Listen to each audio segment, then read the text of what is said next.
Olá! Esse é o podcast Ciência Feita Aqui, no qual trazemos para vocês quem são e o que fazem cientistas que estão pertinho da gente, no Instituto Federal de Goiás, em uma conversa entre amigos. Venha conosco descobrir como é nosso trabalho, o que nos move e como você pode fazer pesquisa também. Bom dia, boa tarde, boa noite, caríssimos e caríssimas ouvintes do Ciência Feita Aqui, o podcast de ciência do IFG. Para a entrevista de hoje, eu tenho aqui do meu lado a nossa queridíssima e já bem conhecida Adriana Martini Martins. Dá um oi, Oi, Adriana. gente. Oi, pessoal. Tudo bem? E a nossa convidada de hoje é uma pessoa super gabaritada e tem um espectro de conhecimento e de atuações muito grande. Vai ser um papo bem legal com a Ruana Brandão. Quem é do Bom, campus IFG conhece a Ruana já como professora atualmente, e ela também é técnica dos laboratórios. Então, sempre quem precisa de alguma coisa ali, ela está sempre presente, sempre ajudando ali nos laboratórios da química e da biologia, principalmente. Dá um oi, Ruana, para o pessoal. Olá, pessoal. Boa tarde, boa noite, bom dia, né? A gente não sabe o horário, mas eu agradeço muito, né, o convite para essa entrevista. Como você falou, assim, já tem um tempinho no campus, mas nem todos me conhecem por muitas versões, né? Então é uma ótima oportunidade para estar se conhecendo melhor. Bom, a Ruana, gente, ela é mestre em tecnologias químicas e biológicas pela UNB.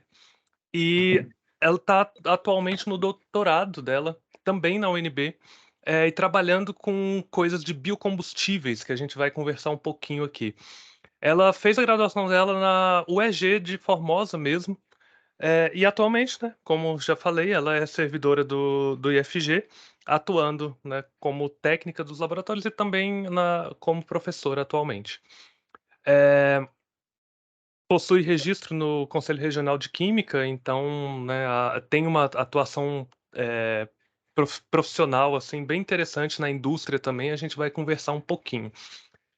Juana, a gente sempre gosta de conhecer um pouco a história da pessoa que a gente está entrevistando, né? Porque como os nossos ouvintes são boa parte dos nossos alunos, né? Sempre surgem aquelas dúvidas de carreira, de o que que eu vou ser, o que que eu vou fazer da minha vida. E aí eu já começo por aí, né? Como é que você foi por esse caminho da química? Como é que era a Ruana criança? Era aquela menina que gostava de misturar coisas e de investigar, e aquela cientista mirim, né, com kits de alquimia e tal, ou não? Foi um caminho não tão óbvio? Como é que foi isso daí, o seu interesse pela química? Bom, o caminho para a química foi menos óbvio, mas o caminho para a ciência, ele não foi tão surpreendente, porque eu era uma criança extremamente curiosa. Eu sei que toda criança é naturalmente curiosa, mas eu era aquele ponto de ser chata, sabe? Por quê? Por que disso? Por que daquilo? À medida que eu não entendia o porquê de algo acontecer, ou por que ser daquela maneira, eu tenho dó dos meus pais e dos meus professores. Eu me questionava sobre tudo. Então, assim, enquanto criança, bem pequenininha mesmo, eu me lembro de me interessar por construir coisas, coisas de papel, de construir alguma coisa. Eu tinha uma revistinha que era meio que de ciência para criança. E ali vinha todo mês alguma proposta para criar alguma coisa, eu achei que aquilo foi muito legal. E na escola, eu tive muito auxílio dos meus professores, eu agradeço muito a eles por isso, porque despertou esse meu lado. Não é fácil para um adulto responder categoricamente a tantas perguntas, principalmente em casa. Então, em casa, eu tive muito a compreensão dos meus pais, especialmente do meu pai, né, que ele tinha muita paciência. A minha mãe já pensava que era uma maneira de estar, às vezes, questionando demais, desrespeitando. Mas por que você questiona isso, menina? Até eles entenderem que era o meu jeito de ser, que era. Eu só funcionava se eu entendesse o motivo de fazer as coisas. Por isso que eu falo que chegava a ser irritante. Hoje eu pago a língua, porque eu tenho uma miniatura minha dentro de casa. Uma menina que, de 3 aninhos, ela já me desafia a responder tantos questionamentos para ela que é inacreditável. E ali eu me vejo, né? Eu me vejo na figurinha dela e me dá muito mais paciência, porque na maioria das vezes a gente só quer falar, não, é isso aqui, pronto, e pronto, né? Como Sim. se fosse algo definitivo. Então eu tento explicar as coisas para ela, já tentando incitar essa curiosidade que eu vejo que foi tão importante para mim. E aí, com o passar do tempo na escola, né, eu fui desenvolvendo algumas habilidades, porque eu me reconhecia muito nas áreas de ciências exatas. Como eu Uhum. falei, tive o auxílio dos meus professores, especialmente do ensino médio, que me apontaram que eu tinha essa facilidade em física e em química, né? Massa. Particularmente, eu gostava mais de física, Daniel. É, Olha aí, a devia ter curiosidade. vindo para a área aí. Eu quase fui. Eu É. cheguei a prestar a prova do PAS da UNB para física e prestei a prova do vestibular da UEG para química. Aí eu passei nas duas, mas na época, como eu era muito jovem, eu tinha 16 anos quando eu finalizei o ensino médio, aí ficou naquela assim de segurar, né? Meus pais ficavam com receio de uma menina Uhum. tão nova ir para outra cidade para fazer graduação. E aí foi um dos pontos que eu pesei para optar por fazer a química na UEG. E eles tinham até um receio também, né? Porque química, em Formosa, o que essa menina vai trabalhar? Mas foi a melhor escolha que eu fiz, porque eu me identifiquei na química. E que bom que eu não fui para física, não desmerecendo, viu, Daniel? Beleza. Mas é porque realmente eu me identifiquei na química, mas foi a paixão à primeira vista mesmo. Eu também passei por isso, na dúvida de ficar entre a física e a química, e Olha. ainda bem que eu também não fui para física, que eu fui para química. E, Ruana, você fez a graduação na UEG em Formosa, né? E agora você comentou, você é de Formosa mesmo, então, né? Sim, eu sou nascida e criada em Formosa. A maior parte da minha família é daqui. Então, assim, eu tenho uma paixão particular pela cidade, mas em relação à criação em família mesmo. Eu sei que vocês que vêm de fora percebem que a cidade tem muito a desejar, é claro, mas tem muito potencial também, porque o que eu vejo é que ela foi mais negligenciada como uma cidade de interior, quando na verdade ela é quase que uma cidade satélite da capital do país. Isso é relevante. Então eu sou um otimista irremediável, sabe? Então eu ainda tenho esperanças que alguma gestão ainda vá abraçar a cidade com a devido carinho que ela merece para desenvolver essa comunidade, né? Eu acabei criando essas raízes aqui e graduei na UEG. E foi muito interessante, né, ter passado mais esse período aqui dentro da cidade, no momento de minha formação como cidadã. Eu vejo que a comunidade formosense, de um modo geral, ela já evoluiu bastante, e eu coloco o IFG, a vinda do IFG como um marco aqui também, porque essa geração que está sendo instituída ali no IFG também, eu já vejo reflexos disso em famílias que eu conheço, sabe? Então, eu penso que a Formosa tem um potencial muito grande, tanto para se desenvolver, em termos culturais, em termos de cidadania, e eu até coloco o IFG como sendo um marco disso, um grande importante na vinda da cidade para cá.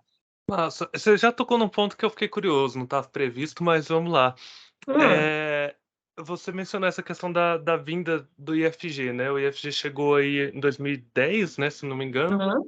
uhum, isso. É, como é que foi você sendo formosense, né, e acompanhando em 2010 você devia estar mais ou menos entrando na universidade, mais ou menos por ali, ou saindo dela. Já tinha saído dela. Tá, 2010, eu me formei em 2009. Em tá, 2010, eu isso, não, beleza. eu não estava morando em Formosa. Eu estava morando em Brasília, porque depois, mais para frente, a gente vai ver esse histórico. Mas eu passei um tempo lá dando aulas no contrato no GDF Uhum. e também atuando na Universidade Paulista. Ah, tá. Nesse intervalo, eu fiz o concurso não para o IFG, porque ainda estava sendo instituído em Formosa, eu fiz para o IFB. E eu passei no concurso de lá. E eu fiquei praticamente um ano trabalhando lá, e foi quando o IFG foi instituído em Formosa. Assim que eu vi essa possibilidade, eu já pedi a redistribuição de Brasília para Formosa, e muita gente falava assim: você tem certeza? Não é o contrário, não. Porque todo servidor quer ir para uma capital, quer trabalhar em Brasília, quer trabalhar em Goiânia, e eu querendo sair de uma capital para a cidade do interior. Aham. Chegou Mas ao é a sua extremo. cidade, né? É a minha Tipo, cidade, o pessoal não é. entendia. Você tem certeza que você quer ir para lá mesmo? Quer sair de Brasília? Mas é assim que eu vi essa possibilidade em potencial, eu fiquei muito feliz. Aguardei um ano ainda o processo acontecer, e aí foi que eu vim para Formosa. Já tinha um ano e meio de campus, mais ou menos, quando eu vim. E eu acho muito interessante isso, né? Porque você é de Formosa, você usufruiu de uma instituição pública de Formosa, né? Porque você se formou na UEG e agora você trabalha na instituição pública, né? Então eu acho muito importante isso, de você que é da própria cidade estar contribuindo, né? Então, teve uma educação superior de qualidade e agora está retribuindo isso para a cidade, né, para a comunidade como servidora no IFG. E eu também entendo assim que essa é que é o objetivo dessas instituições públicas, né, é conseguir incentivar e estimular o pessoal da própria cidade, né? Então é muito bacana mesmo isso. Realmente, eu devo muito a essa cidade em muitos aspectos, né? Antes, em termos de formação, e hoje em termos profissionais. E eu fico muito feliz em poder contribuir, como você falou, né, Adriana? A gente que se forma num local e tem a oportunidade de contribuir nesse mesmo local é muito rico. Assim, aula mesmo, agora que eu tô dando aula em Formosa, eu nunca tinha ministrado nenhuma aula em Formosa, mas tive o prazer de trabalhar em vários pontos aqui da cidade, do entorno, e realmente foi um retorno que eu pude dar à região pela formação que eu tive aqui. E vamos então para, né, essa sua entrada na UEG. Como é que foi a sua experiência no curso, né? Então, você, no ensino médio, você teve aquela dúvida ali, físico-química, acabou optando pela química, e você disse que foi uma ótima escolha. Para o aluno que está em dúvida também, vamos falar um pouquinho sobre isso. Como é que foi o seu curso de química? Era o que você imaginava? Como é né, o que esperar de um curso de química? Bom, a experiência inicial foi, acho que a mesma de todos que entram no curso superior. Eu não sei nada. É porque a gente entra, assim, direcionado. Fala, eu gosto muito dessa área, eu tenho uma expectativa sobre essa profissão, e a gente entra meio empolgado, e ali a gente começa a ver os conteúdos de nível superior. E você percebe que você tem que estudar mesmo e se adentrar. Eu era aquela aluninha meio CDF, né? Eu gostava de tirar notas boas, gostava de entender, como eu falei, sobre tudo um pouquinho. E assim, aí a primeira experiência foi, pá, tirei um 4 em biologia, e meu mundo desabou. E eu percebi que eu tinha que estudar bastante. Mas rapidamente eu me adaptei, porque eu gostei muito da área. Então, assim, para os alunos que estiverem ouvindo, uma coisa que eu coloco é não desistam nas primeiras dificuldades do curso superior de vocês, porque sempre vai acontecer. Nem na profissão, você, gostando muito dela, você vai fazer só o que você gosta. E num nível superior, qualquer curso de nível superior, você vai ter disciplinas que você gosta, outras que nem tanto, umas que tem facilidade, outras que nem tanto. Mas tudo isso é muito formativo e a gente superar dificuldades faz parte de um curso superior. O curso de Química, em específico da UEG, tinha na minha época uma peculiaridade, né? Que na verdade é o curso de licenciatura em Química. O que é bom, porque eu saí de lá também com a formação de docente, né, podendo dar aula, mas ele pecava um pouco em termos de laboratório, de estrutura física para práticas. E ali, e assim, como tinha essa fragilidade na UEG, eu busquei fazer todos os cursos de extensão que eram ofertados na universidade naquele período. Tudo que eu conseguia. Porque os laboratórios eram só dois, muito pouco equipados, poucos professores tinham vontade de dar aulas práticas, dada a precariedade dos espaços. Então, assim, como eu tentei fazer esses cursos de extensão, eu aprendi a fazer óleos essenciais, fiz mini curso de produção de produto de limpeza, de análise de solos, e assim, esses cursos não eram obrigatórios, mas foram o diferencial na minha formação, porque eu já saí de lá apta à docência, mas com alguma experiência mínima em laboratório, em parte prática, e aqui eu já deixo a dica também para os alunos, que por mais cansativo que seja, né, tanto o curso técnico ou o curso superior, aproveite ao máximo do que a instituição tem a te oferecer, pois aquele é o momento de você se formar para depois você ter algo a oferecer, você ter oportunidades para abarcar com maior abrangência. Aquilo ali, esses minicursos foi o pontapé inicial da minha jornada de experiência prática e profissional também. O curso não é fácil, né? Eu já adiantei isso para você, é claro, é um curso da área de exatas, tem muito cálculo, mas, assim, é preciso você se identificar, o mínimo que seja para se sair bem. A gente via muitos alunos evadindo, é uma realidade da maioria dos cursos, mas a minha turma, excepcionalmente, foi a que mais se formou na UEG. Entraram 30 alunos e saíram 24 formados. Caramba. E a maioria atuando na área. Eu tenho bastante orgulho disso. Essa questão de ser difícil, né? Eu normalmente falo para os meus alunos da engenharia que se não fosse difícil, não chamava curso superior, né? Exatamente. E, Juana, você falou que esse curso da UEG é uma licenciatura em Química, né? Como Uhum. que, quando você entrou, como que era a sua perspectiva profissional? Porque quando a gente escolhe fazer física, ou química, ou biologia, as pessoas acham que a gente só pode ser professor ou professora, né? E aí, depois que a gente entra, é que a gente tem um pouco mais dessa noção de que dá para a gente ir trabalhar na indústria química, que dá para a gente continuar na carreira acadêmica fazendo pesquisa, né?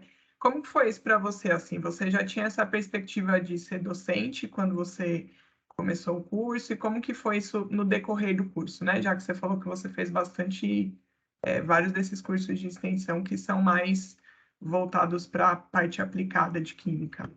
Sim. Bom, ironicamente, como eu falei, meus pais tinham um certo receio de que eu não encontrasse emprego na área de química nessa cidade, nessa região. Eles falavam assim, só se você for dar aula mesmo, como você acabou de falar, Adriana. E assim, eu ainda não sabia o que me inspiraria mais, para dizer a verdade. Foi meio que uma questão de direcionamento pessoal ali, me identificar muito com a prática e abarcar as oportunidades que foram aparecendo. Foi bem o contrário do que imaginava, porque eu fiquei assim fantasiada com quantas possibilidades a química me possibilitou. Ainda fazendo a faculdade, antes mesmo de me formar, eu já tive a oportunidade de trabalhar na prática, que no primeiro momento foi no laboratório de uma farmácia de manipulação aqui da cidade, um local onde eu jamais imaginaria, né, que existia essa possibilidade. Eu comecei trabalhando com controle de qualidade das matérias-primas, passei a aprender um pouco sobre a manipulação de medicamentos, fitoterápicos, quimioterápicos, foi muito enriquecedor. Aprendi como fazer cosméticos, tudo isso aqui em laboratórios dentro da cidade mesmo. E Legal. assim, como eu falei, né, eu ainda nem tinha me formado, ainda, acho que, se eu não me engano, eu estava no segundo para terceiro ano de faculdade. Mas eu sempre observando as oportunidades. Eu enviei currículo para várias empresas, porque embora seja uma faculdade pública, a gente tem que se manter, né? Tem que comprar apostila, tem que comprar livro. E assim, a minha família já tinha me possibilitado o máximo possível de estudo ali para entrar na graduação. Meio que dali para frente eu andei com meus próprios pés. E foi uma coisa muito enriquecedora também, né? Mesmo estudando, eu tinha que trabalhar também para conseguir, né, fazer todas essas coisas. Então, eu mandava muitos currículos. E eu lembro que estava abrindo a Binatural, que é aquela indústria de biodiesel aqui de Formosa, e ela se localiza no final da rua onde eu morava, que é na casa da minha mãe. E eu me lembro de, no terceiro ano de faculdade, ver construindo aquela indústria, e eu olhei para lá e falei, cara, eu quero trabalhar aqui. Deve ser muito legal. Eu sou química, é pertinho da minha casa, poxa vida. E mandei meu currículo para lá. Ainda Silêncio. antes de graduar, né? Antes de me Hoje. graduar, eu Aham. estava no terceiro ano. Então, assim, foi um silêncio, ninguém retornava, fiquei super decepcionada ali, falei, poxa, que tenso, nenhuma entrevista. E aí fui fazer outras coisas, fui fazer estágio, continuei nessa farmácia, até que um ano depois eles me chamaram. Eu estava no último ano de graduação e me chamaram lá para a indústria, fizeram uma entrevista e perguntaram se eu tinha experiência prática, alguma experiência prática. E aí eu vendi meu peixe, né? Falei assim, bom, eu tenho me curso disso, mas principalmente eu tenho muita vontade de aprender e tal, me dispus a aprender o que fosse possível. E assim, realmente eu me identifiquei na indústria. É estranho, porque você precisa de perfil. Mas foi um trabalho que me desafiou muito, porque o que é um trabalho de um analista químico na indústria? Ele tem que analisar amostras do processo inteiro, e quando a gente fala de indústria, a gente fala de dinheiro, e ninguém quer perder dinheiro, seja por qualidade ou por quantidade. Então, ali dentro, primeiramente, eu tive contato do que era a química aplicada, foi muito produtivo para mim ver aquela vertente, né, da produção de biocombustível, uma coisa que estava inovadora na época. E a gente, enquanto analista da qualidade, que era o meu cargo ali, você tinha que analisar as amostras, ver se estava fora de especificação e instruir a produção sobre o que fazer. Se estava fora da especificação, muito ácido, muito básico, muita água, pouca água. Enquanto química, foi a primeira vez que eu fui desafiada a colocar meu conhecimento teórico em prática. Eu meio que Nossa. decorei o processo inteiro de produção, não só de produção do biodiesel, mas também era de refino da matéria-prima lá na Binatural. E aí eu me encantei também, mais uma vez, com essa área, por isso, porque me desafiou, eu tive que estudar muito, e aquilo era, assim, a vivência prática do conhecimento teórico. E ali foi, né, onde eu me encontrei também. Só que quem trabalha em indústria, ou já trabalhou, pretende trabalhar, tem que saber que as jornadas de trabalho são pesadas. Geralmente funciona as 24 horas, então a gente pegava turnos ali de madrugada, noite, sábado, fim de semana, feriado, não tem essa questão, né? Escala geralmente, né? Folga um dia, segunda-feira e trabalha no domingo. E eu só saí de lá porque eu tinha muita vontade de fazer pesquisa, fazer mestrado, fazer doutorado. Eu sentia que eu precisava me enriquecer, né, em termos de graduação para ter melhores possibilidades na vida. Mas tirando essa questão, se não fosse isso, eu tinha ficado muito tempo na indústria. Que massa, né? Nossa, muito legal essa parte aí. E tem um detalhe do que você falou também que eu achei bacana, que foi tudo isso ainda antes de graduar, e que você falou que entrou cedo, então isso você tinha 18, 19 anos, né? Isso, exatamente, tinha 18 anos na época. Massa. Bem ali no limite, acabou de poder Foi. trabalhar, né, com isso. Legal. Assim que eu pude trabalhar, eu já estava com o pé lá dentro. Eu tive a compreensão também do minha chefe na época lá, porque eu estava terminando a graduação, então entendo que eu tinha horários de estudo ainda. Então eu fiz o primeiro ano que eu trabalhei lá, todo em horário administrativo, pagando horas, trabalhando aos sábados para compensar. Então, assim, mas eu tive uma boa compreensão por parte do pessoal de lá, acho que por isso que eu também gostei muito do trabalho. Não é fácil trabalhar e estudar ao mesmo tempo, mas às vezes é uma necessidade. E hoje eu não me arrependo, não, porque foi muito cansativo, mas realmente eu já saí da graduação com muito enriquecida, né, dessa experiência profissional. Massa. Aí no finalzinho do curso, você foi fazer seu TCC, né? Como praticamente todos os cursos. Curiosidade, na física da UNB não tem TCC, tá? Então eu não fiz. Acredito. É, E como é que foi o TCC? Muitas vezes o TCC acaba sendo um bom preparo já para o mestrado. Foi esse o seu caso também, ou não? Foi uma pesquisa que não, digamos, te orientou tanto para o futuro? Ah, foi, com certeza. Foi assim, uma transição de uma coisa para outra. E como na época de elaboração do meu TCC eu estava imergida na indústria do biodiesel, foi meio que automático eu direcionar o meu trabalho para essa área.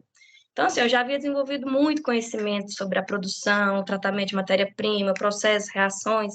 Então, me ajudou bastante, né, a trabalhar nessa área. E como o curso de Química da UEG é licenciatura, muita gente volta os seus TCCs para a área de ensino. E eu queria fazer algo mais prático, como eu já falei para vocês, sempre tive esse pezinho na prática. E aí, minha pesquisa, ela se baseou em avaliar a viabilidade da substituição de um insumo da produção do biodiesel, que é o metanol. Porque um álcool, para a Adriana aí é mais fácil, né, de visualizar, que um álcool é um reagente fundamental na reação de transesterificação, que é a que produz o biodiesel. Então, precisa de algum álcool de cadeia curta. Só que, atualmente, na indústria brasileira, é utilizado o metanol, o que é uma certa contradição, porque o metanol é um insumo de origem fóssil, e você está utilizando ele para produzir um biocombustível. Então, eu peguei esse gancho e tentei trabalhar na via etanólica, ou seja, substituição do metanol por etanol, porque além de ser um biocombustível também, né, um insumo renovável, o Brasil é o maior produtor de etanol do mundo. Então, imaginei que as cadeias produtivas do Brasil seriam muito beneficiadas se utilizassem o etanol em vez de metanol. Só que a reação ela fica um pouquinho mais dificultada, a gente tem que ajustar alguns pontos. Então, a parte do meu trabalho foi prática, eu conduzi lá dentro mesmo da indústria que eu trabalhava. Inclusive, na época, a minha chefe se interessou em participar pela minha banca de TCC, né? Eu achei interessante, porque eu admirava muito o trabalho dela, devo muito a ela também pelo aprendizado lá da indústria. E também busquei uma parte de revisão bibliográfica do trabalho, que eu busquei dados políticos, econômicos, por que inviabilizava o Brasil utilizar esse etanol se a gente tem tanto disponível? E o curioso é que eu descobri que o maior impedimento foi porque a nossa tecnologia de indústria aqui no Brasil ela é importada da Europa ou dos Estados Unidos, onde pouco se tem produção de etanol. Então, a gente importou essa tecnologia, onde a realidade é outra, fora do país, e a gente acabou tendo que adequar ela para a nossa realidade. Se fosse utilizado o etanol, a gente ganharia muito, mas a gente teria que investir muito em tecnologia de indústria. Então, olha só o pulo do gato. A gente tinha muito etanol, mas pouco desenvolvimento industrial. E por conta disso, a gente tem que usar uma matriz energética que é a realidade de outros países, e não a nossa. Enfim, foi um trabalho inicial, né? Eu não dei exatamente continuidade a isso, mas eu achei muito interessante a condução dessa pesquisa. Muito interessante mesmo. Achei massa. E interessante assim que, embora você não tenha continuado fazendo a mesma coisa, né, no mestrado e doutorado, mas você continuou nessa área de biocombustíveis, né? Então, acho que realmente foi uma boa escolha. Você deve ter gostado bastante que continua nisso daí. Com E, certeza. Ruana, você já comentou com a gente o trabalho que você fez na Binatural, né? Que foi logo depois que você se formou, assim que você tinha acabado de formar. Mas você também falou que você deu aula no GDF, né? E na Unip você trabalhou como professora, foi técnica, como que foi? Não, na Unip eu trabalhei como técnica, né? Não dei aula lá, trabalhei como técnica de laboratórios da área de saúde. Então, eu atuava em laboratórios da área dos cursos de farmácia, biomedicina, odontologia, enfermagem. Então, ali eu aprendi bastante também, para você ver a diversidade, né? Eu já fui para farmácia, já tinha ido para biocombustíveis e fui depois para laboratórios da área de saúde.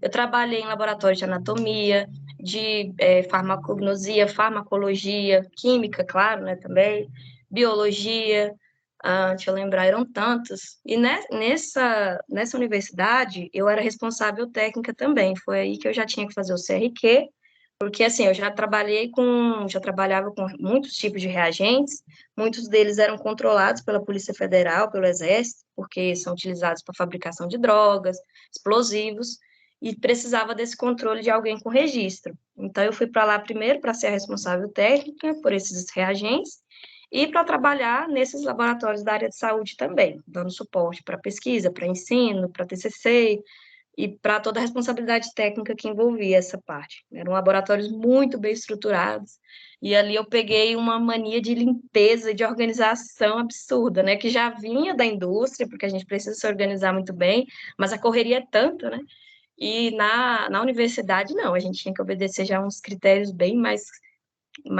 exigentes, até porque serem da área de saúde, foi bem rico também. Falasse um pouquinho como foi a experiência como docente, né? Porque então você teve uma experiência bastante grande na parte de laboratório, tanto na indústria quanto na universidade, né? E como que foi então essa experiência de dar aula na educação básica ainda, né? Que você foi para o GDF? Foi na Isso, educação básica. emendando a pergunta, né? Porque você fez a licenciatura na UEG e eu imagino que teve também algum estágio de docência, né? Ou não? Sim, teve um estágio, mas muito vago. Na verdade, a gente tinha que ministrar aula no terceiro ano de faculdade, durante 15 dias para uma turma de ensino básico e no quarto ano para uma turma de ensino médio. Então, era um estágio supervisionado, aquela aula meio ensaiada, que a gente ia lá, algum professor ia avaliar a gente. Então, assim, eu posso dizer que, infelizmente, o estágio curricular da graduação, ele não me ajudou muito na docência em si. Não deu para vislumbrar muito bem, e por isso mesmo eu nem sabia se eu tinha muita vocação para isso. Eu fui descobrir isso mais na prática mesmo. Mas e aí, como é que foi? Você falou que foi pro GDF e tal? Isso, foi. Eu fiz o concurso do contrato temporário. Inclusive, foi meio que para testar mesmo, né? Porque eu pensei exatamente isso. Poxa, eu me graduei em licenciatura, já me aventurei em alguns lugares aí, mas nunca dei aula propriamente dita. E aí eu fui chamada. Só que a gente percebe que a realidade do contrato temporário é assim no GDF. Você supre por um tempo a demanda, né, de alguém que está afastado, um atestado, alguma vacância que gera. Então, o que acontece? Nesse período foram 2 anos de trabalho no GDF em concomitância com a Unip. Então, eu dava aula de 7 a meio-dia, saía meio-dia, aí ia para a Unip 2 horas e ficava até 11. E essa Caramba. jornada eu fui em várias cidades do GDF, porque eram vários contratos de 2 meses, 3 meses, 6 meses. Então, eu passei por Planaltina, Taguatinga, São Sebastião, Plano Piloto, e curiosamente, em cada cidade eu via uma realidade bem diferente da outra. Peguei a química do ensino médio, é claro, né? E peguei também ciências de ensino fundamental. Ainda dei aula para menino, pequenininho mesmo. É. E a realidade é bem diferente. Eu percebi, assim, que quando eu dei aula no plano piloto, ali mesmo a escola sendo pública, os alunos já eram mais instruídos, já conseguia pegar um pouquinho mais, mas as turmas muito cheias. E o que eu observava ali nessas escolas assim, eram professores que já estavam lá há muitos anos e muito cansados também, porque a carreira é puxada. E aí era até interessante entrar como uma pessoa nova, né, que dava um gás, alguma coisa assim, pegava aquele conteúdo que já vinha sendo passado do mesmo jeito há tantos anos e tentava dar uma inovada. Era difícil para mim em termos de adaptação, porque cada vez que eu entrava na escola, eu pegava metade do conteúdo. E, né, pegava o bonde andando. Algumas escolas tinham laboratório, só as do plano, já deixo claro, que as escolas das regiões do entorno, nenhuma tinha laboratório, então a gente tinha que se virar em sala de aula. Mas foi bem enriquecedor. No começo eu fiquei com muito medo, porque é diferente, né, você encarar uma sala cheia de, né, um monte de aluno, e eu tenho um perfil, né, para quem está ouvindo e me conhece, sabe, que eu sou baixinha, eu tenho cara de, de menina, não gloriando disso, porque isso mais me atrapalhou do que ajudou. Então eu chegava lá à frente da turma, eu com meus 20 e poucos anos, e eu tinha uma estrutura física deles, praticamente, dos meninos de ensino médio. Era difícil se fazer assim, ser respeitada e ser ouvida, né? Então, primeiro a gente tinha que convencer eles que a aula era importante e depois dar aula. Mas, assim, aí, como foi muito desafiador, no começo eu achei muito cansativo, fiquei bem assustada, mas do segundo contrato em diante, eu já achei muito gratificante, porque a gente consegue, assim, ter contato com essa geração, ter contato com as pessoas que têm pensamento diferente, contribuir com alguma coisa além da sua disciplina, muitos alunos em situações precárias, assim, foi legal ver muitas realidades, né? E ver algo ali além da minha realidade. Bem interessante. Mas eu fico admirado com tudo isso que você está falando, porque, assim, pelo que eu tô vendo aí, preguiça é uma coisa que não fazia parte, né, da sua realidade mesmo, né? Tipo, vou mandar currículo para todos os lugares, vou me enfiar em tudo quanto desafio novo aqui. Inclusive, é uma questão que falava assim, tem algum outro lugar que eu queira mencionar? E tem. Porque, assim, entre a transição, né, de eu sair dessa farmácia que eu trabalhei em Formosa, antes de ir para a indústria, de ser chamada lá, eu me desafiei a fazer um estágio numa indústria, numa empresa, em Planaltina, que hoje ela nem existe lá mais, chama Bioagrifarma. Eu não sei se vocês já ouviram falar dela, mas na época, assim, ela é uma empresa multinacional que tinha uma filial em Planaltina e recrutava alguns estagiários da UEG. E era uma empresa que realizava estudos de toxicidade de novos produtos que iam ser lançados no mercado. Então, era muito interessante. E esses produtos eram o quê? Agrotóxicos, produtos de limpeza, fármacos. E como eles estavam em fase de patenteamento, a gente nem tinha acesso ao nome deles. Não tinha acesso ao que era para não haver plágio ali dentro, não haver vazamento de pesquisa. E nós estagiários da área química, nessa empresa, éramos responsáveis por 2 processos. Um era o de preparar essas soluções testes para aplicar em animais. E esses animais eram diversos, a depender da similaridade com o corpo humano, que era para avaliar a toxicidade em humanos, mas começava em animais. Então, eram estudos muito longos, muito caros, contratados por empresas, assim, de muito porte no mundo. E eu tive a curiosidade de vivenciar isso por alguns meses. E a gente, enquanto estagiários da química, não sabia com o que estava mexendo. A gente recebia um produto dizendo assim, um código, AGR número tal. A gente só sabia que AGR era agrotóxico, FAR era fármaco e o outro era de limpeza. E a gente lá, todos paramentados, com muito protocolo de biossegurança, na sala de produção, né, muito tenso mesmo, fazer a preparação dessas soluções. E passava para os veterinários aplicar nos animais, ou ingestão, ou pele, ou olho, tinha vários testes diferentes com vários tipos de animais. E era curioso quando a gente via aquela solução ser entregue, por exemplo, para o estudo de inalação. Colocava 10 ratinhos numa câmara e pá, eles morriam em 10 segundos. A gente pensava, caramba, eu estou mexendo com o quê aqui, meu Deus do céu? E a outra parte do estagiário de química era depois dessa aplicação, a gente fazer a validação daquela solução, ver a concentração dela e fazer a HPLC, a Adriana sabe, que é a cromatografia líquida. A gente identificava aquela molécula e só então a gente sabia com o que estava mexendo. Para ter uma ideia, a gente fez um estudo de um agrotóxico que é muito utilizado hoje, que chama Paraquat. Eu não sei se vocês já ouviram falar dele. Que ele, assim, Não. tudo que tem oxigênio, ele mexe, ele pega e mata. Só que a partir do momento que ele cai na terra, ele fica inerte por causa do fósforo presente da terra. E a gente que fez o estudo de toxicidade desse agrotóxico. Então, foi um momento em que eu aprendi também demais, foram poucos meses, porque logo o contrato foi embora, né? Era um salário ridículo para estagiário, era só o valor de almoçar e se deslocar para o local de trabalho, acabava o dinheiro ali. Mas, assim, eu falo pelo critério que a gente adotou naquele local de biossegurança, porque para trabalhar com produtos tão perigosos e colocar estagiários para trabalhar com isso, né, eles primeiro treinavam a gente, e treinava a gente com aquele protocolo rígido de POP, né, o procedimento operacional padrão, para que o estudo tivesse validade e para que não matasse ninguém. Eu brincava e falava assim, o estudo, na verdade, é de quantos estagiários morrem. No final do teste, se não morrer ninguém, tá aprovado. Caramba. Brincadeira. Mas é um local que, como foi só um estágio, às vezes não consta no meu currículo, mas eu aprendi muito ali também, viu? Uhum. Vocês que eram os ratinhos, né? Eu acho que sim. Ô, Ruana, e você fez tudo isso morando em Formosa? Todas essas coisas você morando em Formosa ou você foi morar em Brasília? Enquanto eu ainda estava estudando, né, que foi esse período que eu trabalhei na farmácia, na Bioagri e na indústria, eu ainda morava em Formosa. E aí, como eu falei, eu tinha esse anseio de fazer mestrado e doutorado, e aí já não tinha em Formosa, então eu já prestei para a UNB. Primeiro momento, o mestrado, e aí prestei para lá e passei. Na verdade, quando eu saí da indústria, foi porque eu fui chamada na Unip. E o primeiro critério que eu pensei lá foi, embora eu trabalhasse muito, eu teria pelo menos os fins de semana, né? Que seria para estudar, para as minhas seleções de mestrado. E foi isso que aconteceu. Eu fiquei 6 meses trabalhando na Unip, prestei o processo seletivo. Aí, quando eu fui trabalhar lá, efetivamente, e fui dar aula, aí eu mudei para lá, porque também era demais, né? Por um tempo eu ainda fiquei indo e vindo, já cheguei a pegar ônibus aí 5 horas da manhã para chegar lá às 7, e nesse intervalo, né, de 7 às 2 ia para a Unip, e 11 horas eu saí e vim embora com o pessoal do ônibus que estudava em Formosa, porque tinha muitos alunos de Formosa que estudavam lá.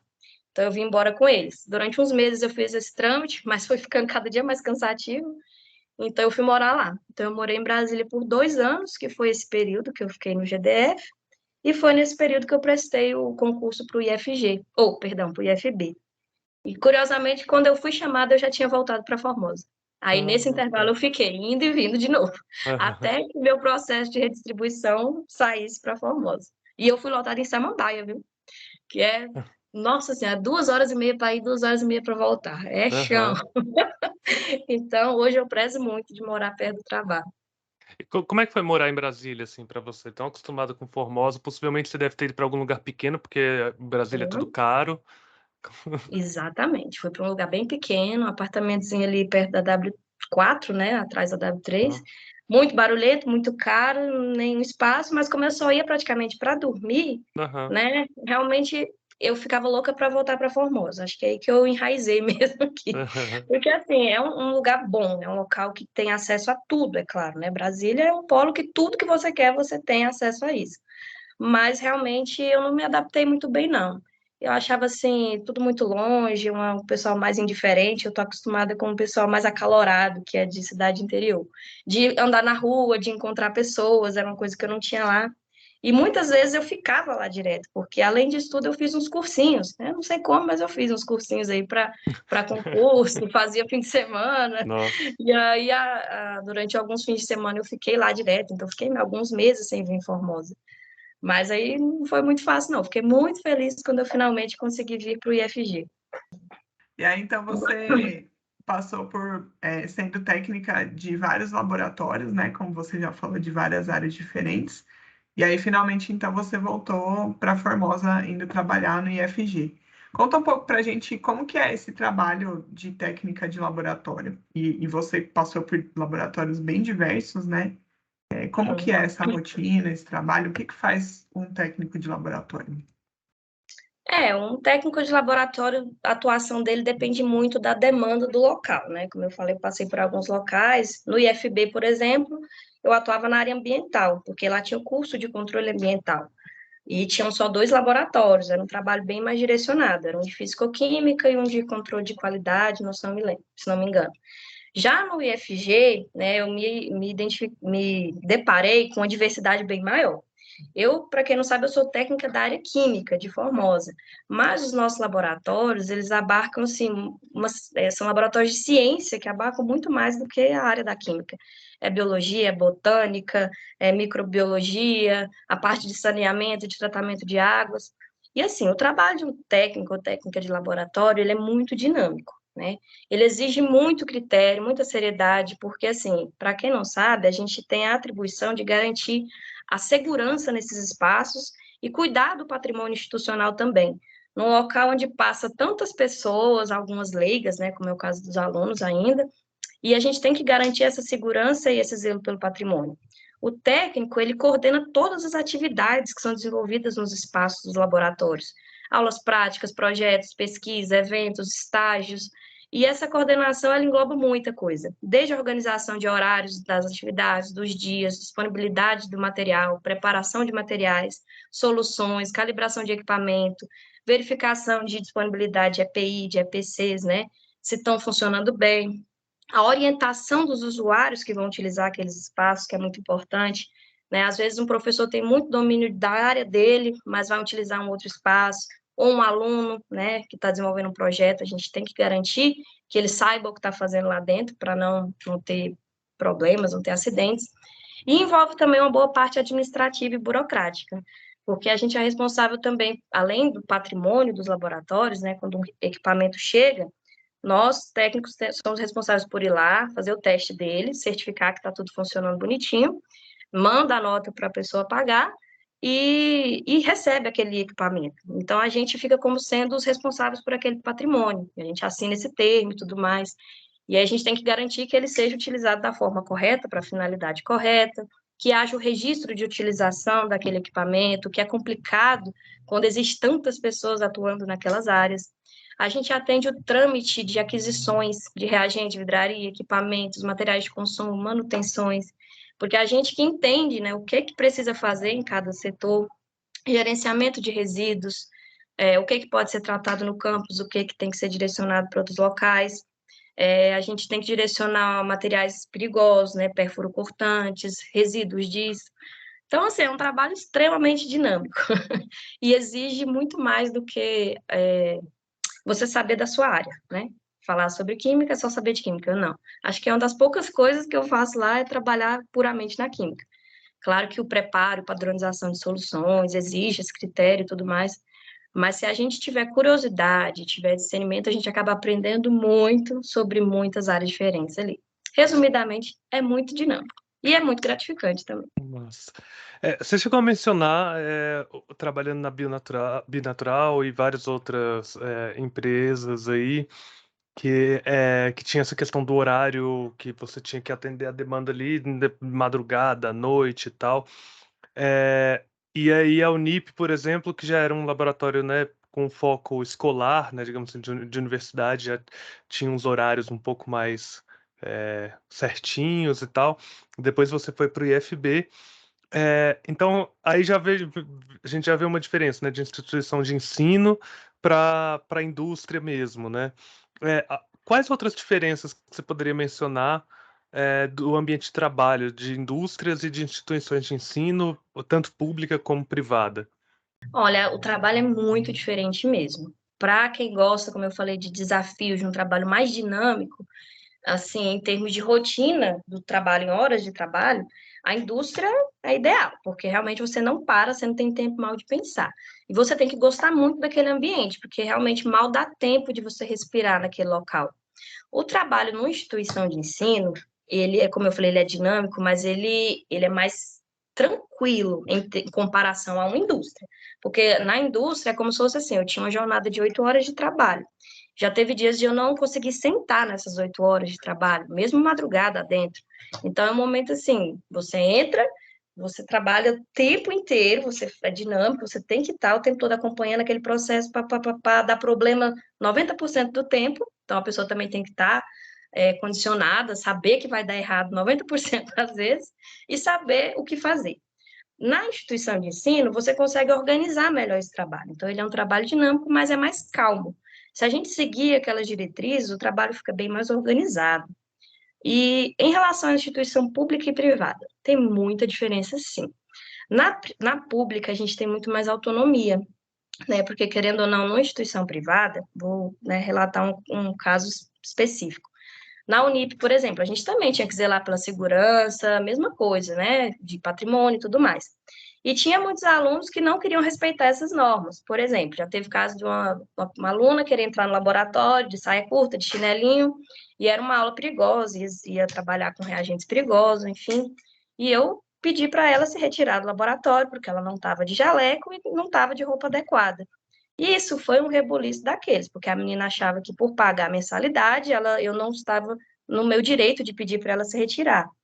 Mas aí eu fui e falei na época, a minha chefe, falou, eu estou cumprindo o meu trabalho, e aí daí para frente vocês resolvem.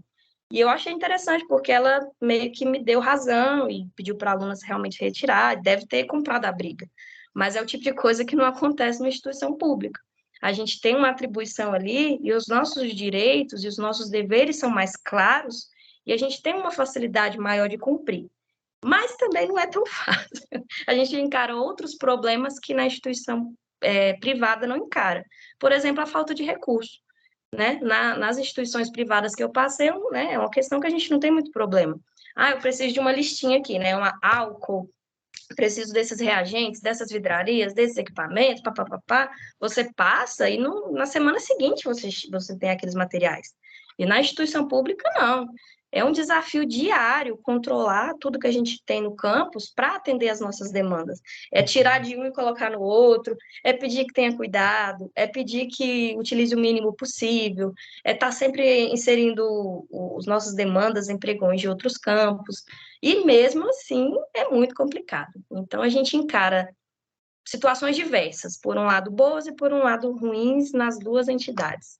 É bem diferente mesmo. E, Ruana, eu também fiz graduação em Química, né? E uma coisa que era bastante frequente, e acredito que você também deve ter vivenciado por isso, é uma certa rixa, digamos assim, né? Entre docentes, pesquisadores da universidade e os técnicos, muitas vezes porque a gente tem muito essa ideia da divisão do trabalho, né? Então, o pesquisador é aquele que faz um trabalho mais intelectual, ele está fazendo pesquisa, e aí a pesquisa da universidade no Brasil é onde a gente faz pesquisa de ponta, enquanto o técnico é visto como alguém que faz um trabalho mais prático, assim, né? Uma coisa mais mecânica, digamos assim, por conta da rotina de cuidado de laboratório.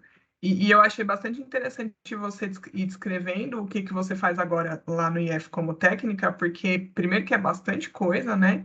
E segundo, que é o que mantém o laboratório funcionando. Então, assim, o trabalho da técnica e do técnico, ele é extremamente importante para que a pesquisa possa ser feita. Porque senão, né, se o equipamento não está calibrado, se a gente não tem a noção de quantos reagentes tem, a gente não consegue fazer a pesquisa de uma maneira eficiente, né? A pesquisa não acontece. Então, eu queria saber de você, já que você passou, né, por diversas instituições também públicas e privadas, como que você sentiu essa relação, né, entre docentes, mas eu estou pensando mais no docente que faz pesquisa, né, e os técnicos de laboratório.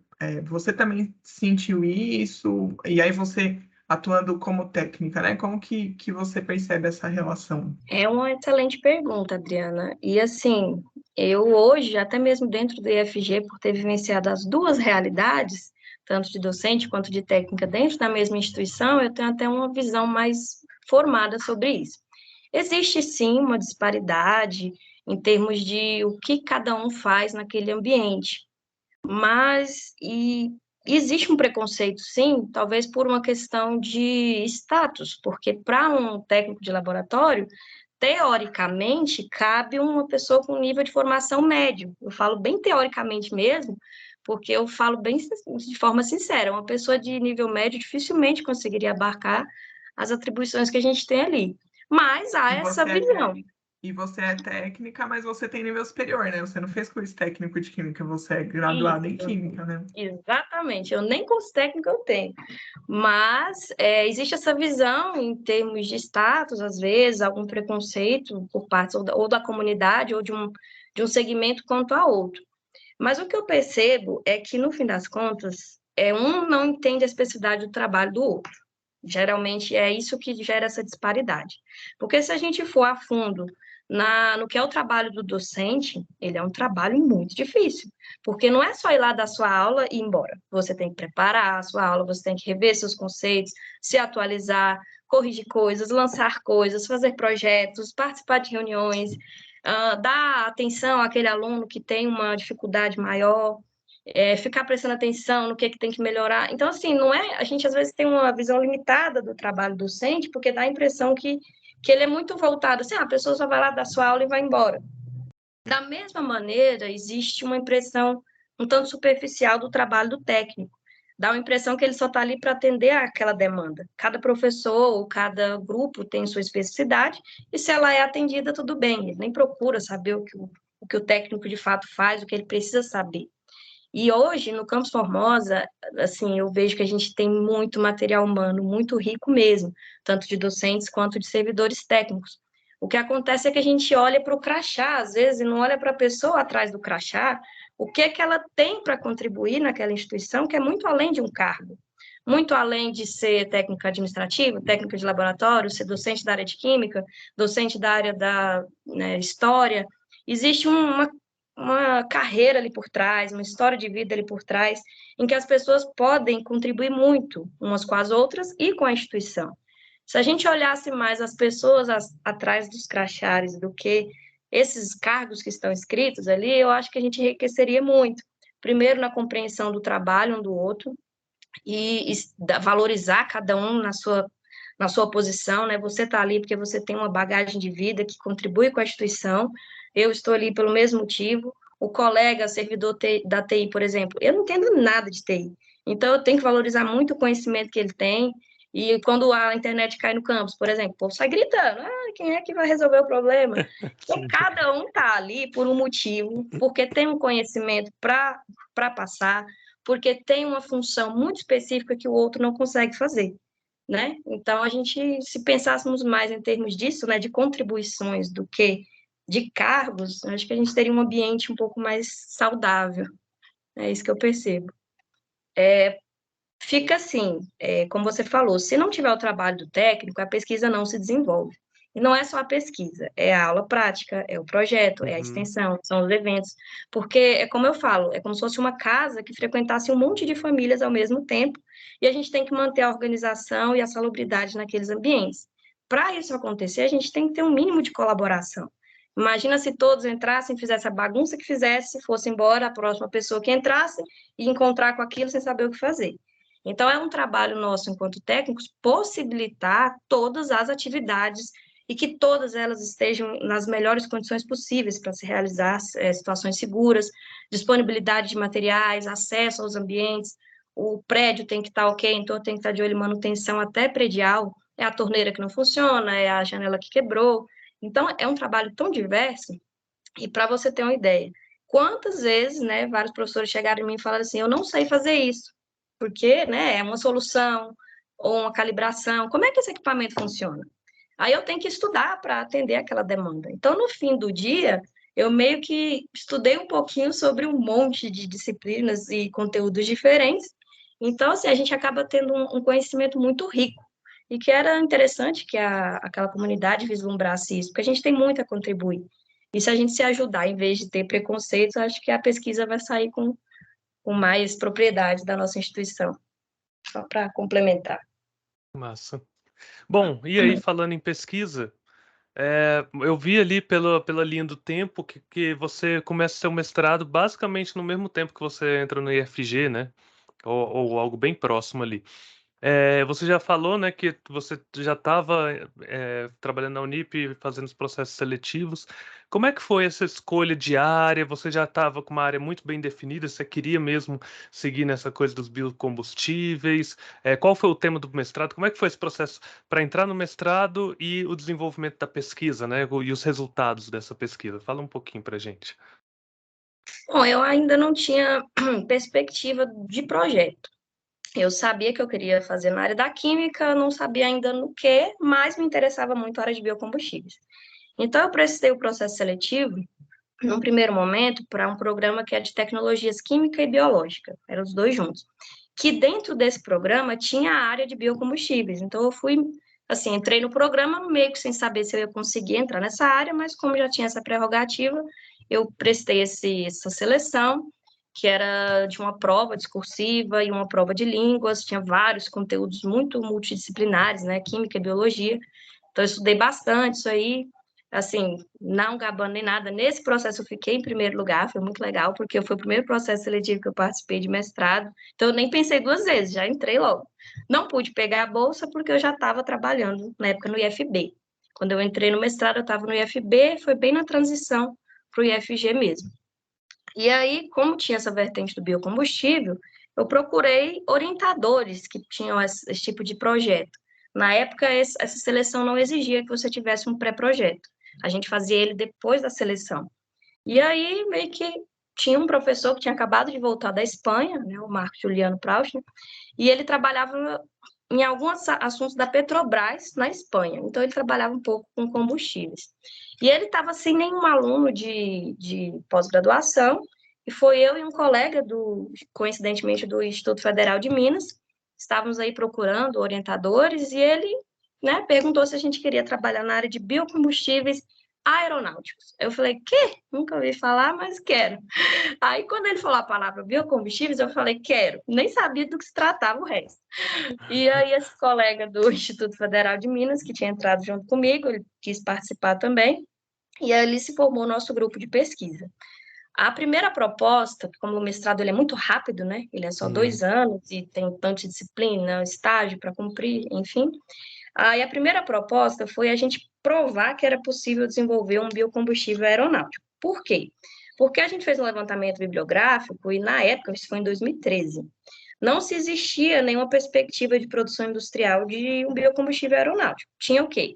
Biodiesel para substituir o diesel e etanol para substituir gasolina. É como se já tivesse biocombustíveis pré-estabelecidos para as duas coisas, mas não tinha nenhum biocombustível para a área aeronáutica. E aí a gente entendeu por Que quê. no caso normalmente é querosene, né, que eles usam? O combustível de aviação, ele é o querosene, ou QAV, que a gente fala, né? Então, a gente entendeu por que não tinha. Porque é difícil pra caramba.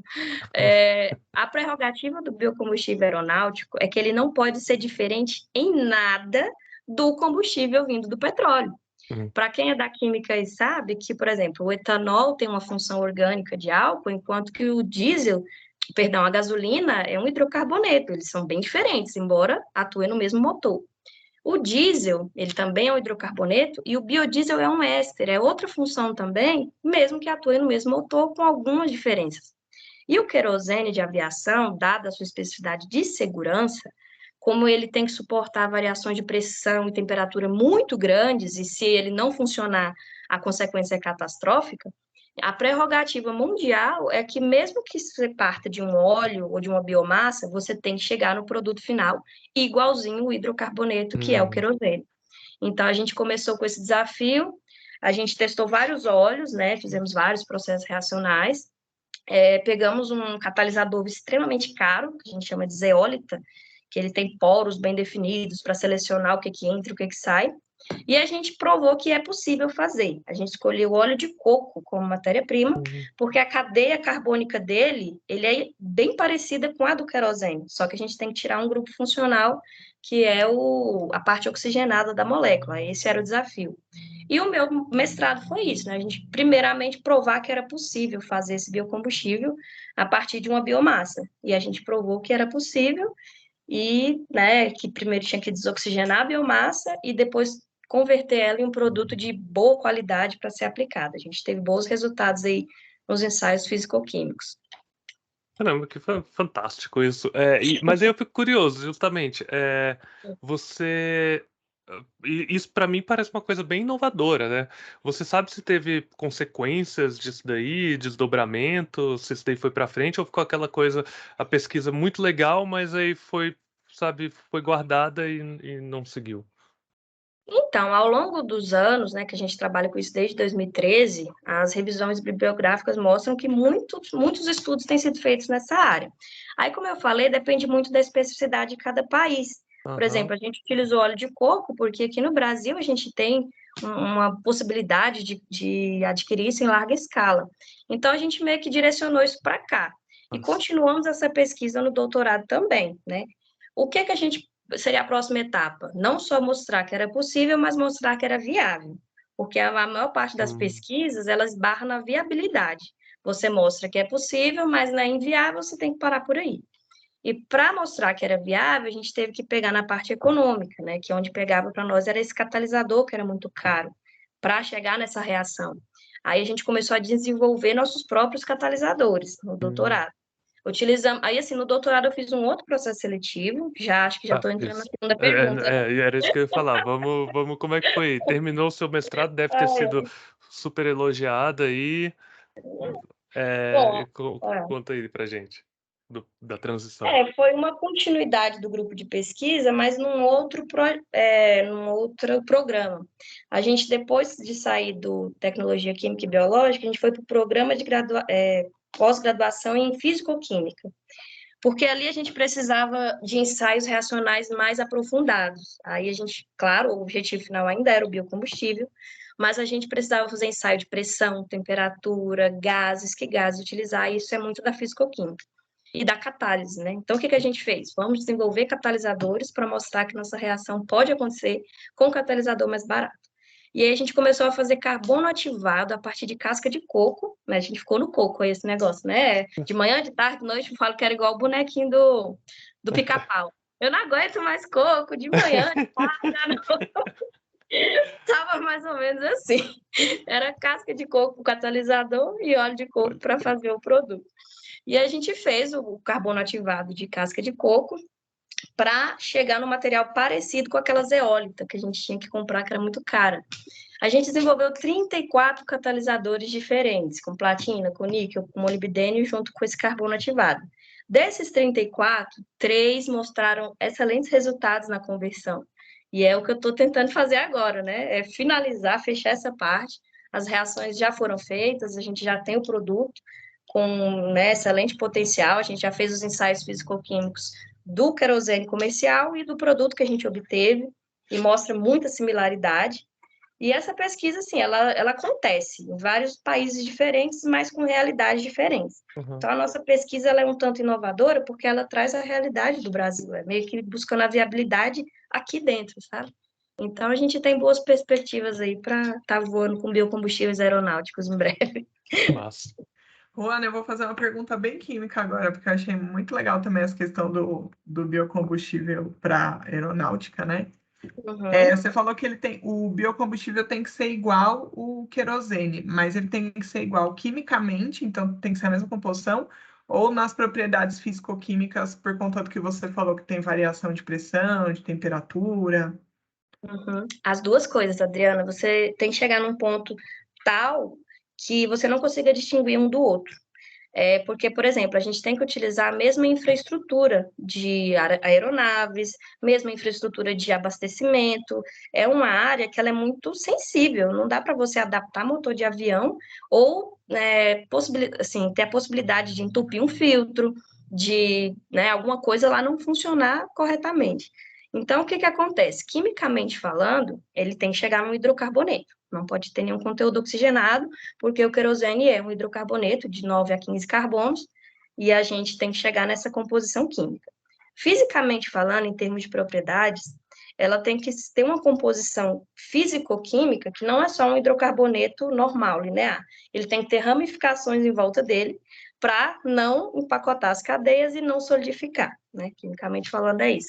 Então, além de tirar o oxigênio dessa molécula, a gente tem que conformar ela de uma maneira que ela tenha ramificações e que elas não entrem em interação uma com a outra, e isso é o que gera a propriedade de um bom combustível aeronáutico.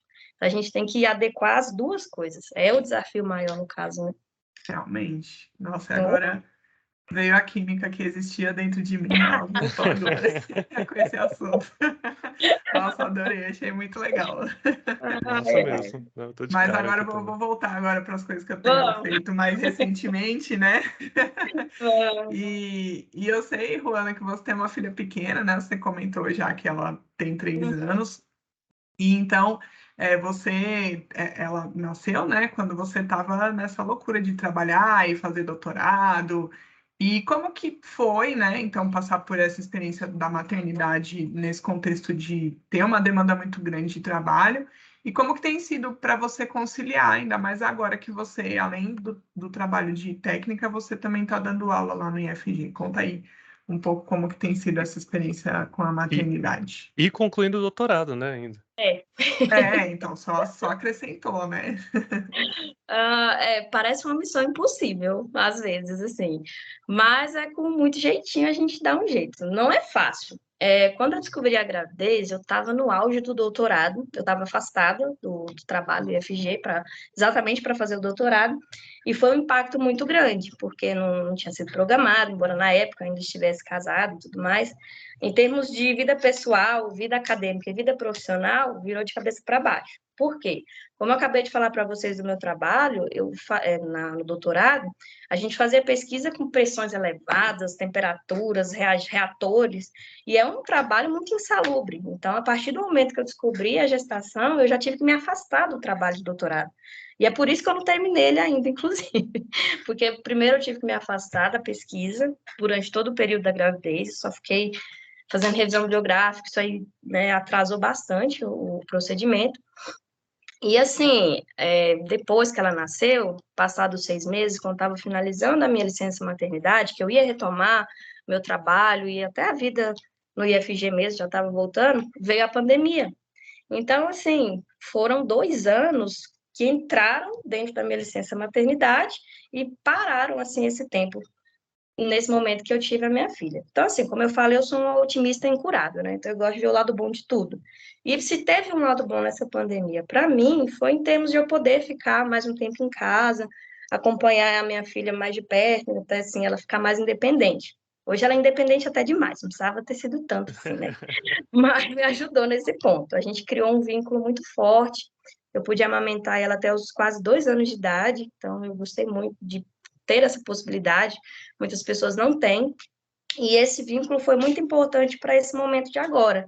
Que esse ano foi uma loucura. Foi quando voltou o trabalho presencial, foi quando eu retomei o meu trabalho na UNB também, porque a UNB também ficou fechada por 2 anos e o meu trabalho é 100% prático. Eu não consegui fazer praticamente nada durante a pandemia. A única coisa que a gente conseguiu fazer foi umas análises na Espanha, porque meu professor tinha esse contato de lá, desse pessoal da Petrobras, de algumas universidades, e fizeram algumas análises para nós e foi só. O resto a gente retomou esse ano. E aí eu fui ainda me aventurar na sala de aula do IFG, né? Porque já tinha 10 anos que eu tinha dado aula no GDF. Eu falo que quando eu olho o currículo, eu nem acredito, porque eu falo assim, 2012 que eu dei aula, é sério isso? Então já tinha 10 anos que eu não dava aula. Então não tinha material, não tinha assim aquela coisa mais pronta, né? Que o professor que vem dando aula há um tempo já tem algum ritmo, já tem alguma coisa. Então eu tive que pegar tudo do zero. Peguei disciplinas técnicas que eu nunca tinha ministrado na vida, biofármaco, fermentação, fora a própria química que a gente tem que revisar, porque fica tudo muito focado, né? No meu doutorado, a química básica eu tive que dar aquela revisada. Então foi muito corrido esse ano, tive que adaptar meus horários com horários da creche dela. Ela antes ia só 1, 2 vezes na semana, ela passou aí todos os dias. E eu adequei o horário de uma maneira em que, pelo menos pela manhã, eu consigo tirar um tempo com ela. Hoje ela entra 11 da manhã e sai 6:30 da tarde. Então, de manhã, a minha profissão é mãe. Minha profissão é cuidar dela, é brincar com ela. Como ela não tem irmãos, né? Fica só eu e ela em casa no momento, a demanda de atenção é gigantesca. Então, enquanto eu estou em casa com ela, eu praticamente não consigo fazer muita coisa do trabalho, muita coisa do doutorado. Então, eu tenho que organizar muito bem meu tempo. Assim, como eu estou dizendo que não é fácil, né? Já fica aqui o desabafo da mãe, da estudante, da servidora, com 2 vínculos. Eu tive problemas de ansiedade, tive problemas de insônia, estou tratando há uns 8 meses isso aí, porque realmente a gente quer dar conta de tudo e às vezes não consegue. Chegava no fim do dia, eu acho que toda mãe passa por isso, a gente tem alguma culpa no cartório. Seja por deixar na mão alguma coisa da criança, por não atender da maneira que achou que devia, ou por deixar pendente alguma coisa do trabalho ou da vida pessoal. Chega no fim do dia, a gente tem alguma culpa para levar para o travesseiro. É bem complicado isso. Então, assim, eu trago de experiência e trago como, assim, para quem vai passar ou está passando por algo parecido, é se priorizar também, por mais difícil que seja, e tentar priorizar as coisas por dia. Você não vai dar conta de tudo, não dá. Algum dia você vai deixar alguma coisa a desejar e tentar não se culpar por isso.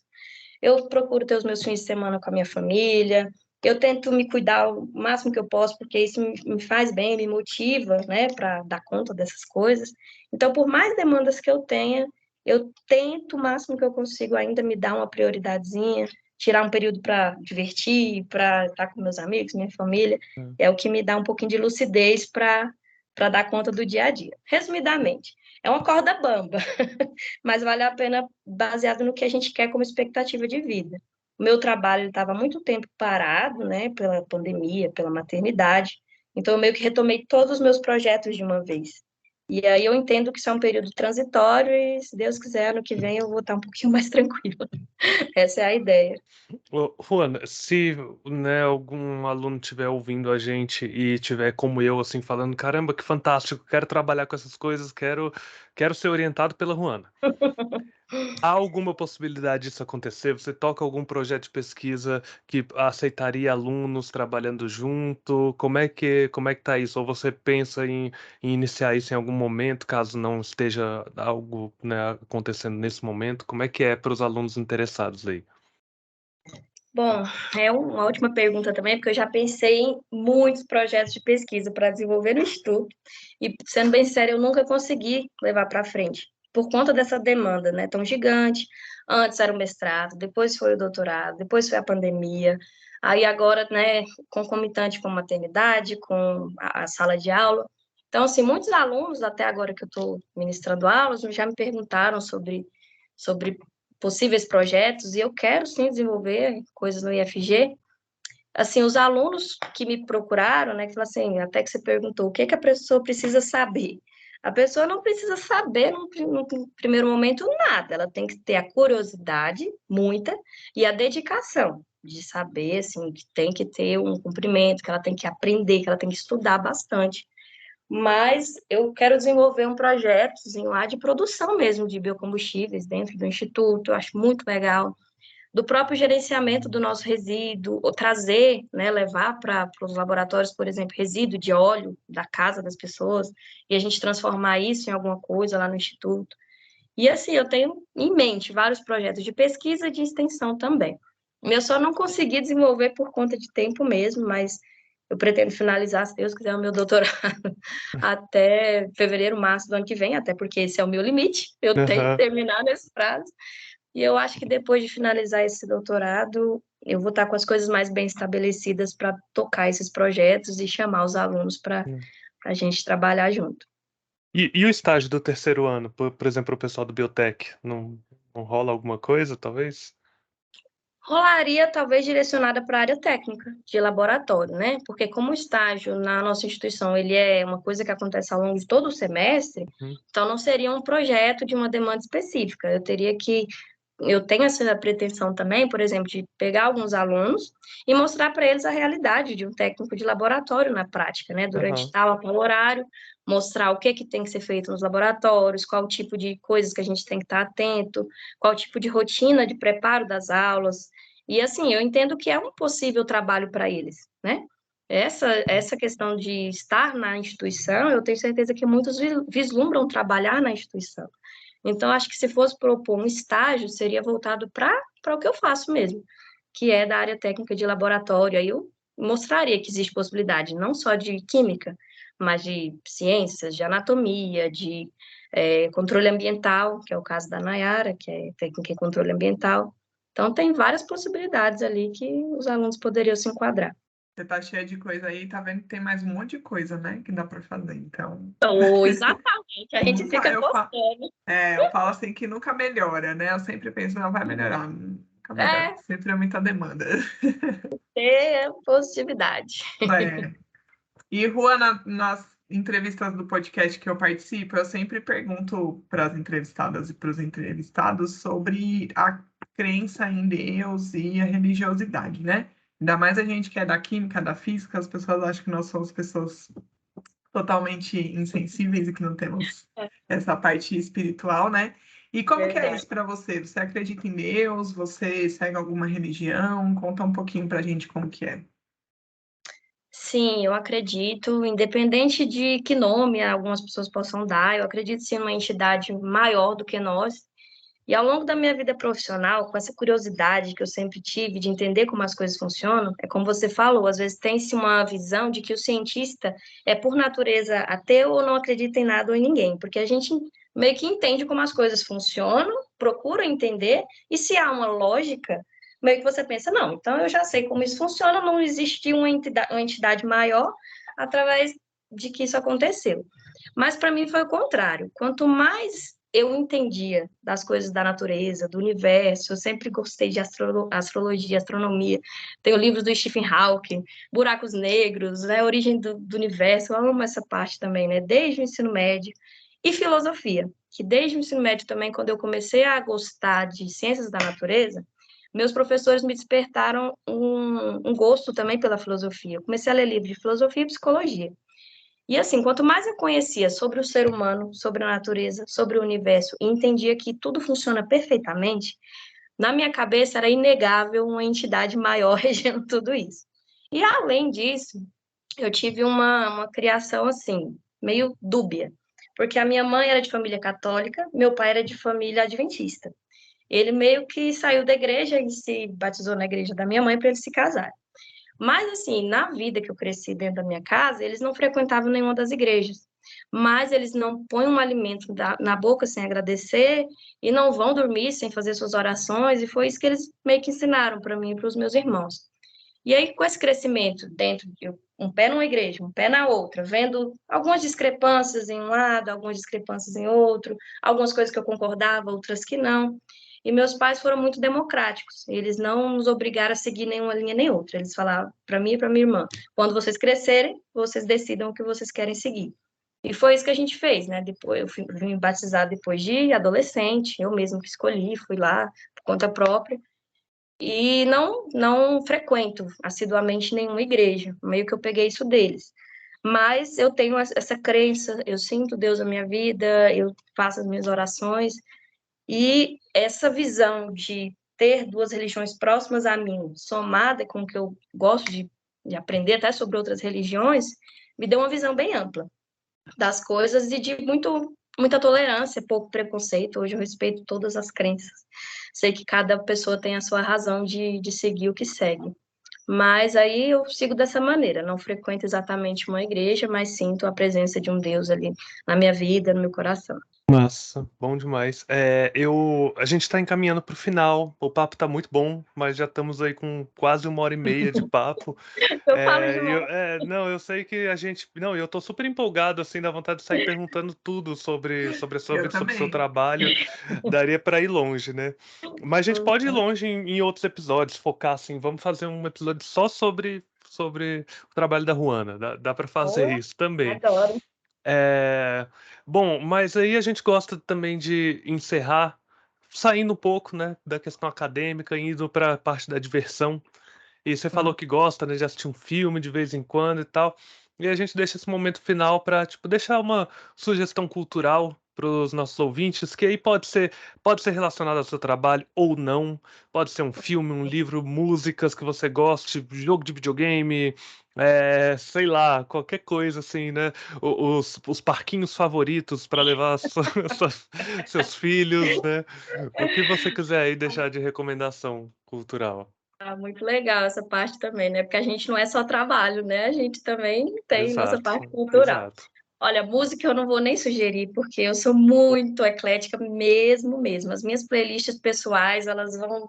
Eu nem começo, elas vão desde clássica a sertanejo, porque eu sou goiana, né? Do piseiro ao E black de tudo um metal. pouco. Pisou. E até isso, eu gosto. Ixi, vamos nem começar pela música. Série eu gosto. Quem é jovem e gosta de ciência, assiste Big Bang Theory.